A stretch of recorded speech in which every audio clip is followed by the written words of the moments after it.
বুড়ো ধান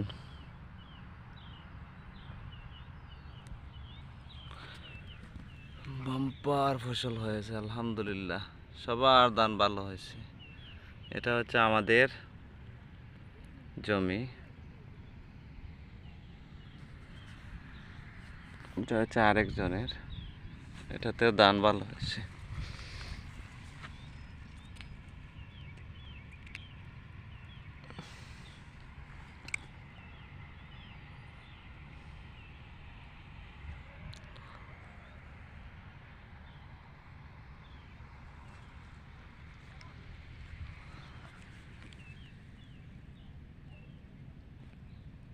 কোনো উচ্চতা নাই, সব ধান, ঠিক আছে, সব ছাড়াতে এরকম।